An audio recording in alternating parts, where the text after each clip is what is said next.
Bagi Sobat Prestasi dan pemirsa Bible TV dimanapun kita berada malam hari ini, kalau kita punya Alkitab, mari kita ambil Alkitab kita. Dan juga kita siapkan catatan kita. Kami mempercayai kebiasaan kita adalah masa depan kita. Mari kita membiasakan setiap kali kita mendengarkan firman Tuhan, kita belajar mencatatnya agar kita lebih mudah dapat mengulanginya kembali. Firman Tuhan malam ini kami ambil dari Mazmur pasal yang ke-11. Ayat yang pertama sampai ayat yang ke-7. Khotbah saya malam ini temanya Tuhan menguji orang benar. Mari kita perhatikan Alkitab kita, bukalah Alkitabmu. Sekali lagi Mazmur pasal yang ke-11 mulai ayat 1 sampai ayat yang ke-7. Untuk pemimpin biduan dari Daud, pada Tuhan aku berlindung, bagaimana kamu berani berkata kepadaku, terbanglah ke gunung seperti burung. Sebab lihat orang fasik melentur busurnya, mereka memasang anak panahnya pada tali busur untuk memanah orang yang tulus hati di tempat gelap. Apabila dasar-dasar dihancurkan, apakah yang dapat dibuat oleh orang benar itu? Tuhan ada di dalam baitnya yang kudus, Tuhan tatanya di sorga, matanya mengamat-amati, sorot matanya menguji anak-anak manusia. Tuhan menguji orang benar dan orang fasik, dan ia membenci orang yang mencintai kekerasan. Ia menghujani orang-orang fasik dengan arang berapi dan belerang, angin yang menghanguskan, itulah isi piala mereka. Sebab Tuhan adalah adil dan ia mengasihi keadilan. Orang yang tulus akan memandang wajahnya. Sebegitu jauh pembacaan firman Tuhan buat kita malam hari ini. Yang diberkati oleh Tuhan adalah mereka yang mendengarkan firman Tuhan dan yang melakukan firman itu di dalam kehidupannya. Sobat Prestasi dan pemirsa Bible TV dimanapun kita berada malam ini, seperti yang saya sampaikan, tema khotbah kita malam ini adalah Tuhan menguji orang benar. Maksud tujuan kita mempelajari topik ini adalah agar kita tetap setia kepada Yesus. Kalau kita suka membaca kitab Mazmur itu ada 150 pasal. Andai kata kita membacanya pagi 3 pasal, malam 2 pasal, sebulan selesai. Tetapi sampai kapanpun tidak akan pernah selesai kalau tidak ada kemauan kita untuk memprioritaskannya. Karena itu kami mendorong bagi Sobat Prestasi dan pemirsa Bible TV, sesudah engkau percaya pada Yesus, mari bangunlah disiplin rohani. Prioritaskan yang patut diprioritaskan. Utamakanlah Tuhan. Disiplin diri kita. Mari kita baca firman Tuhan. Halangan pasti ada, tapi kalau kita mau mendahulukan, kami percaya iman kita akan maju, pengenalan kita akan Yesus semakin bertumbuh, bahkan kita boleh mengerti kehendak Tuhan. Karena Alkitab katakan, usahakanlah untuk kamu mengerti kehendak Tuhan, dan kehendak Tuhan semuanya ada di dalam firman-Nya. Sobat Prestasi dan pemirsa Bible TV dimanapun kita berada malam hari ini, dari 150 pasal kitab Mazmur, 73 Mazmur Daudlah yang menjadi penulisnya. Ada 7 penulis daripada kitab Mazmur, tapi yang paling banyak ada 73 Mazmur itu ditulis oleh Daud. Nah, salah satu Mazmur yang ditulis oleh Daud adalah Mazmur pasal yang ke-11. Dan kalau kita meneliti kitab Mazmur, ada beberapa jenis Mazmur. Salah satu jenis Mazmur adalah Mazmur pengajaran. Dan Mazmur pasal yang ke-11 ini merupakan Mazmur pengajaran. Nah, kita mau lihat tentang Tuhan menguji orang benar dari Mazmur pasal yang ke-11 ini. Kita lihat ayat yang kelima yang menjadi dasar untuk khotbah kita malam hari ini. Dikatakan demikian, Tuhan menguji orang benar dan orang fasik, dan Ia membenci orang yang mencintai kekerasan. Ada satu kebenaran yang kami mau sampaikan sebelum kita masuk pada isi pokok khotbah kita malam hari ini. Sebagai pendahuluan kami mau tekankan buat kita, waktu kita percaya pada Yesus, itulah keputusan yang paling tepat yang pernah kita lakukan dalam kehidupan kita. Setiap hari kita mengambil keputusan, tapi keputusan yang paling tepat adalah waktu kita percaya pada Yesus. Kenapa keputusan yang paling tepat adalah waktu kita percaya pada Yesus? Kami katakan dengan tegas, agama boleh banyak, nabi boleh banyak, rasul boleh banyak, juru selamat cuma satu, yaitu Yesus Kristus Tuhan namanya. Nah, dikala engkau mendeklar imanmu dan kau berkata, saya percaya pada Yesus, kami pastikan itu baru awal mula, langkah awal kehidupan kekristenan. Dalam perjalanan iman kita, Tuhan mau supaya saudara dan saya dituntun oleh firman-Nya, sehingga engkau berjalan dalam kepastian di dalam kehidupan kita. Nah, kami ingin menyampaikan, waktu engkau percaya pada Tuhan Yesus, Tuhan menerima kita apa adanya.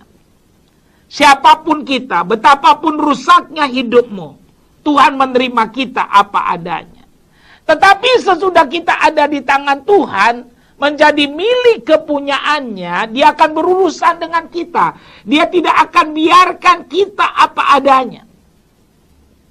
Itu Dia lakukan, bukan balas dendam karena Tuhan tidak punya kepahitan. Tapi Dia lakukan karena Dia punya rencana yang besar atas hidup kita. Sehingga di dalam tenggang waktu yang masih ada, kita boleh melihat rencananya digenapi di dalam kehidupan kita. Oleh karena itu, sejak engkau percaya pada Yesus, mari lihatlah segala sesuatu dari sudut pandang firman Tuhan. Karena bagi kita yang udah percaya pada Yesus, tidak ada perkara yang terjadi secara kebetulan. Semua yang Tuhan izinkan terjadi, pasti ada tujuannya dan terukur adanya. Nah, kami ingin melandasi khotbah ini dengan pendahuluan supaya setiap kita boleh mengerti akan hal ini. Karena banyak kali kita, karena nggak mengerti tentang kebenaran ini, udah percaya Yesus kita, bahkan ada yang menyesal, tidak sedikit yang bersungut-sungut. Kami ingin katakan, Tuhan berurusan dengan kita karena Dia mau supaya bukan kehendak kita, tapi kehendaknya yang terwujud di dalam hidup kita. Kalau ada hal-hal yang Tuhan rasa perlu dibuang dari hidup kita, Dia akan membuangnya dengan caranya, supaya gambarnya jelas dalam kehidupan kita. Karena kalau kita baca dalam Alkitab kita, manusia itu diciptakan serupa dengan gambar Allah, tapi dosa membuat gambar Allah itu hilang, bahkan ya rusak dari hidup kita. Tapi Yesus, ya, sudah membayar saudara dan saya lunas, menggantikan kita di kayu salib. Oleh karena itu apa yang terjadi? Saudara dan saya yang sudah percaya pada Yesus, Tuhan pindahkan kita dari gelap kepada terang, dari kematian kepada kehidupan. Karena itu apa yang terjadi? Tetaplah setia.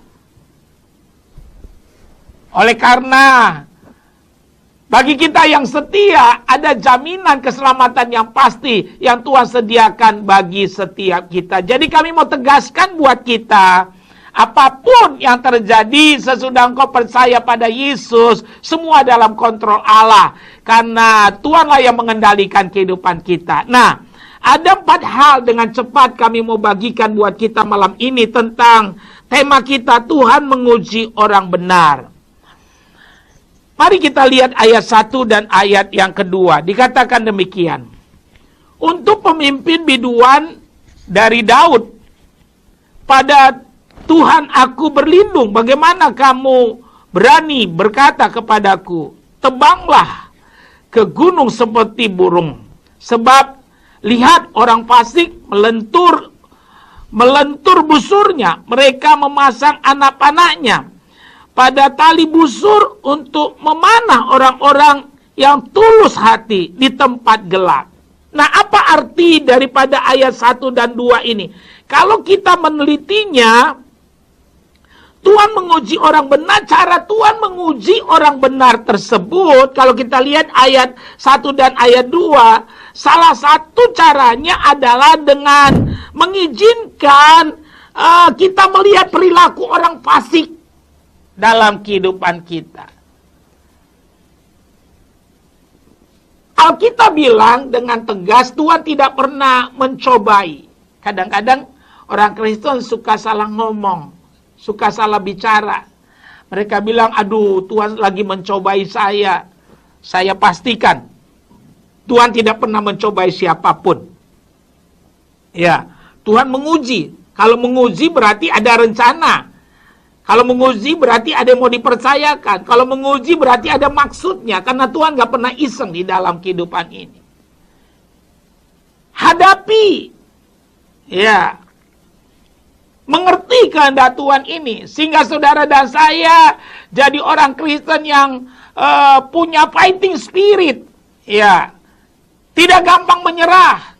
Dan akhirnya saudara dan saya sungguh-sungguh melihat janji-janjinya menyertai kehidupan kita. Kalau kita melihat perjanjian lama, ya, dalam kehidupan Abraham, kalau kita teliti, Tuhan berjanji kepada Abraham akan memberikan satu negeri yang berlimpah air susu dan madunya. Tapi kalau kita mau jujur, ya, pada akhirnya kalau kita lihat, ya, tidak mudah orang Israel, kalau tidak mudah keturunan Abraham untuk masuk dalam tanah Kanaan itu. Kalau kita baca dalam Alkitab kita, ya, mereka meninggalkan Mesir dan masuk tanah Kanaan perlu kerja keras yang luar biasa, bahkan mereka berperang. Tuhan punya cara. Tapi yang pasti apa yang terjadi, dia tidak mungkin ingkar janji kepada kita. Nah, Alkitab katakan dengan jelas, Tuhan menguji orang benar. Salah satu cara yang dipakai Tuhan untuk menguji orang benar, yaitu dengan mengizinkan kita melihat perlakuan orang fasik dalam kehidupan ini. Kadang-kadang kan kita, contoh sehari-hari, kita bawa mobil saja, kadang-kadang kita rasanya nyut, atau rasanya jengkel, atau rasanya mau marah, ya, dengan apa itu, keadaan sekitar gitu. Kadang-kadang, ya, orang yang udah antri justru jadi apa itu, jadi sepertinya teraniaya. Apa artinya sepertinya teraniaya? Kita jadi terbelakang begitu. Orang yang membuat jalan pintas enaknya seringkali jadi dapat prioritas begitu. Nah, tapi sadar atau tidak, Alkitab kita bilang, ya, Tuhan menguji orang benar. Ya, dengan cara Tuhan mengizinkan kita melihat perbuatan orang fasik itu. Haleluya. Untuk apa Tuhan mengizinkan kita? Supaya saudara dan saya akhirnya menjadi kesaksian. Ya, karena Alkitab bilang kalau garam itu sudah menjadi tawar, tidak ada lagi artinya. Alkitab bilang jangan ikuti dunia, karena dunia akan lenyap dengan segala keinginannya. Tapi orang yang melakukan kehendak Allah akan hidup, ya, selama-lamanya. Tuhan ingin bagi kita yang percaya pada Yesus, kita punya warna. Ada warna tersendiri. Oleh karena itu Tuhan izinkan kita melihat perilaku orang fasik. Jadi kalau kita melihat perilaku orang fasik, kami ingin katakan, jangan marah. Iya, jangan iri. Kadang-kadang kan kita lihat, dia nggak ke gereja, dia nggak percaya Tuhan, tapi sepertinya bahagia, sepertinya ya uangnya banyak sekali. Tapi Alkitab bilang, apa artinya kita memiliki dunia ini kalau jiwa kita binasa? Ya, dunia ini bukan destiny kita. Karena itu Tuhan sengaja. Ya, kalau kita lihat ayat 1 dan 2 ini, saudara dan saya dibawa untuk melihat keberadaan orang fasik. Ya, diperhadapkan dengan kehidupan orang fasik. Tapi kami ingin mendorong setiap kita supaya kita tidak bergeser dari pengharapan kita. Pengharapan kita adalah Yesus, dan sekali Yesus tetap Yesus dalam kehidupan ini. Keputusanmu untuk percaya pada Yesus itu udah keputusan yang paling tepat. Jadi dikala tangan Tuhan sedang beracara kepada kita, kita diperlihatkan, dibawa melihat keadaan kehidupan orang fasik, kami ingin katakan, ya, ayo tetap teguh on the track. Tetap pada jalan. Ya, kami ingin katakan, Tuhan izinkan kau melihat itu, supaya sebenarnya rohmu semakin mantap, jiwamu semakin kuat, dan tubuhmu semakin sungguh-sungguh kau baktikan bagi kemuliaan dan kebesaran bagi nama Tuhan. Dunia akan lenyap, tapi orang yang percaya pada Yesus akan semakin melihat kemuliaan Tuhan, semakin ditambah-tambahkan dalam kehidupannya. Nah, yang kedua, kami ingin kita lihat ayat 3 dan ayat yang keempat. Dikatakan begini, apabila dasar-dasar dihancurkan, apakah yang dapat dibuat orang benar itu? Tuhan ada di dalam bait-Nya yang kudus. Tuhan tahtanya di sorga, matanya mengamat-amati sorot, matanya menguji anak-anak manusia. Yang kedua, Tuhan menguji orang benar. Untuk apa Tuhan menguji orang benar? Iya. Nah, kalau kita lihat ada sesuatu yang luar biasa ayat 3 dan ayat 4 ini. Kenapa kami bilang ada sesuatu yang luar biasa? Karena dikatakan, apabila dasar-dasar dihancurkan, apakah yang dapat dibuat oleh orang benar itu? Tuhan ada di dalam bait-Nya yang kudus. Tuhan tatanya di sorga. Matanya mengamat-amati sorot, matanya menguji anak manusia. Jadi yang kedua yang perlu kita ketahui, Tuhan menguji orang benar dengan cara yang pertama kita melihat, mengizinkan kita boleh menyaksikan perilaku orang fasik. Ya, Tuhan izinkan. Nah, yang kedua, Alkitab bilang Tuhan mengamati dari sorga. Jadi waktu Dia melaksanakan ujian kepada kita, sadar hari ini kami tekankan, ayat 3 dan 4, Tuhan mengamati dari sorga. Jadi Tuhan mengawasi. Karena itu kami ingin katakan, jangan kompromi. Tuhanlah yang membawa kita masuk dalam ujian itu. Dan Tuhan mengawasinya. Oleh karena itu kami ingin katakan, jangan kompromi. Kalau memang itu harus kita jalani, jalanilah. Karena Tuhan tidak akan pernah memberikan sesuatu yang melebihi kekuatan kita. Hadapilah. Ya, kami percaya waktu kita ikut menjalaninya dan kita semangat menjalaninya, di balik semua peristiwa yang Tuhan izinkan terjadi dalam hidup kita, yang akan terjadi ada lompatan iman dalam kehidupan kita. Dan tidaklah berkelebihan kalau saya berkata kita menjadi orang-orang yang dipercaya oleh Tuhan. Karena menjadi orang percaya itu mudah, tapi menjadi orang kepercayaan Tuhan perlu waktu dan perlu melewati ujian-ujian. Karena itu kami ingin katakan, tangkap kebenaran ini, sehingga engkau bukan hanya sekedar jadi orang percaya, tapi kita semua jadi orang kepercayaannya Tuhan. Tapi ingat, ada ujian-ujiannya. Tuhan memakai kehidupan orang fasik untuk menguji kita, perilakunya kita lihat, segala-galanya kita lihat. Dan Tuhan mengawasinya dari sorga. Bagaimana saudara? Saudara bersungguh-sungguh marah atau kompromi, tapi Tuhan mau engkau punya ketetapan hati, punya pendirian yang teguh. Kalau saudara baca Daniel 1 ayat 8, itu contohnya. Daniel menyaksikan kehidupan orang fasik, tapi Daniel bagus, punya pendirian yang kokoh. Dia tidak kompromikan imannya, dia tetap sungguh-sungguh kepada Tuhan. Dan yang luar biasa hari ini diteguhkan bahwa Tuhan melihat dari sorga untuk semua anak-anaknya. Karena itu kami pastikan kesetiaanmu, kesungguhanmu tidak akan pernah menjadi sia-sia. Yang ketiga, kami ngajak kita lihat ayat yang kelima.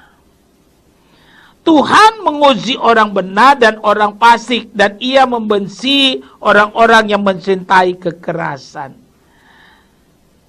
Tuhan menguji orang benar, ayat yang ketiga, ayat yang kelima, dijelaskan Tuhan tidak suka kekerasan. Ya, sadar atau tidak, banyak kali kita orang yang udah percaya pada Yesus, ya, kita masih hidup dalam kekerasan. Ya, hidup dalam kekerasan. Dan Alkitab bilang Tuhan tidak suka terhadap kekerasan. Kalau masih ada sifat-sifat itu dalam hidup kita, kami akan tegaskan buat kita. Jangan heran ya kalau Tuhan berlaku keras terhadap kita. Bukan Tuhan mau melukai kita. Kalaupun dia melukai, dia menyembuhkan. Tapi maksudnya supaya sifat-sifat yang bukan sifat Tuhan itu terlepas daripada kita. Ya. Karena Tuhan tidak menyukai kekerasan. Kadang-kadang kan kita sudah jadi orang percaya, bahkan sudah melayani Tuhan, tapi kekerasan sedang terjadi dan kita lakukan. Baik itu dalam rumah tangga, ya, tidak sedikit seorang ayah yang mengaku dirinya pendeta, yang mengaku dirinya pelayan Tuhan, memaki-maki istrinya, memaki-maki anaknya, memaki-maki pembantunya. Kami katakan itu kekerasan. Ya. Kalau hal itu ada, kami pastikan engkau akan terus dihadapkan dengan ujian-ujian. Karena Tuhan mau sebenarnya supaya sifat itu terlepas daripada kita. Cuma banyak kali kita ya lari justru. Dan kami pastikan kalau memang itu engkau harus alami, kapanpun engkau akan diperhadapkan dengan hal itu. Karena itu lebih bagus ikut ujiannya Tuhan ini. Tadi kami katakan Tuhan tidak suka kekerasan. Jadi anak-anak Tuhan banyak yang masih hidup dalam kekerasan. Di rumah hidup dalam kekerasan. Ya, masih pagi-pagi udah teriak, tolong, piring pecah, brak, gitu. Di gereja juga sering kali begitu, terjadi kekerasan. Ya. Dengar baik, kalau itu kita lakukan, kami percaya, ya, Tuhan akan terus membawa kita pada ujian-ujian. Supaya hal itu terlepas daripada kita. Karena itu bukan sifatnya Tuhan. Tuhan ingin semua yang bukan sifatnya rontok dari kita. Dan Tuhan memahat sifatnya dari hidup kita. Ya. Tuhan memahat sifatnya supaya ada dalam hidup kita. Dan Tuhan punya 1001 cara untuk saudara dan saya mengalami akan janji-janji Tuhan ini. Cobalah kita selidiki Alkitab kita dengan rendah hati. Cobalah kita sedikit beri waktu pada firman Tuhan. Kalau kita teliti di dalam Alkitab, semua orang-orang yang dipakai Tuhan yang tanpa pembentukan proses, tanpa mengalami ujian dari Tuhan, semuanya tumbang. Semuanya rapuh. Contoh Salomo, contoh Simpson, terlalu gampang didapat. Ya, terlalu gampang mendapatkan sesuatu, akhirnya gampang tumbang. Tapi lihatlah Yusuf, ya, tangguh, hebat, ya, sungguh-sungguh Tuhan dipermuliakan dalam kehidupannya. Dan Tuhan mau kita demikian. Karena itu kami ingin tekankan buat kita, Tuhan menguji orang benar, percaya atau tidak. Waktu engkau percaya pada Yesus, ya, engkau diterima Tuhan apa adanya. Tapi sesudah engkau di tangannya, Dia bawa kita kepada ujian-ujian. Ya, itu tandanya Tuhan sayang kita. Diperhadapkan kita dengan kelakuan orang fasik. Dan juga apa yang terjadi waktu Tuhan menguji, Dia sendiri mengawasi dari sorga. Dan kita bilang juga yang ketiga pada ayat yang kelima, Tuhan tidak suka kekerasan. Kalau Dia lihat masih ada kekerasan dalam rumah tangga kita, padahal kita pendeta, pelayan Tuhan, anak Tuhan, yang tiap hari haleluya, kami ingin katakan, tapi kalau masih ada kekerasan, Tuhan akan berurusan dengan kita. Sampai sifat itu ya lepas daripada kita. Karena kalau sifat itu ada terus, ya kita akan jadi batu sandungan bahwa jiwa nggak bisa, tapi jiwa jadi mundur karena kelakuan kita. Tuhan tidak mau saudara dan saya mempermalukan dia lagi, tapi Tuhan ingin sesudah engkau bertobat, engkau boleh membawa gambarnya, mempermuliakan dan meninggikan akan nama Tuhan. Nah, yang terakhir, kita lihat ayat 6 dan ayat yang ke-7. Dikatakan begini, ia menghujani orang-orang fasik dengan orang arang berapi dan belerang, angin yang menghanguskan, itulah isi piala mereka. Sebab Tuhan adalah adil dan ia mengasihi keadilan. Orang yang tulus akan memandang wajahnya. Nah, Tuhan menguji orang yang benar. Tuhan ingin kita hidup dalam ketulusan dan jangan ikut orang fasik. Jadi maksud Tuhan menguji orang benar agar kita hidup dalam ketulusan dan punya warna yang jelas, yaitu warna Kristus. Punya bau harum yang jelas, yaitu bau harum Kristus. Tidak ada sifat-sifat keduniawian lagi. Tidak ada sifat-sifat orang fasik lagi. Tapi pada akhirnya, ya, Yesus semakin bertambah-tambah, manusia kita, kedagingan kita semakin berkurang-kurang, sehingga namanya dipermuliakan dan ditinggikan dalam kehidupan kita. Kami simpulkan firman Tuhan buat kita malam hari ini. Tuhan menguji orang benar. Semua orang yang percaya pada Yesus, dia akan dibawa Tuhan masuk ke dalam ujian. Bukan dicobai, tapi diuji. Tuhan sendiri yang mengujinya. Cara Tuhan memakai orang fasik. Kita lihat kelakuan sifat-sifatnya. Kita diperhadapkan dengan orang-orang fasik. Nah, yang kedua yang perlu kita ketahui, waktu kita sedang mengalami ujian, Tuhan sendiri melihat, memantau dari sorga. Yang ketiga, kalau masih ada sifat-sifat kekerasan dalam hidup kita, Tuhan akan terus menguji kita sampai sifat itu keluar dari kita dan kita akhirnya memiliki sifat Kristus dalam hidup kita. Dan yang terakhir, Tuhan mau melalui ujian yang Dia izinkan ada ketulusan dan ada warna. Kita tidak seperti orang fasik. Sifat-sifat dunia yang tadinya ada sudah lepas daripada kita. Dan akhirnya Kristus akan bercahaya melalui kehidupan kita. Bersama Yesus kita bisa. Haleluya.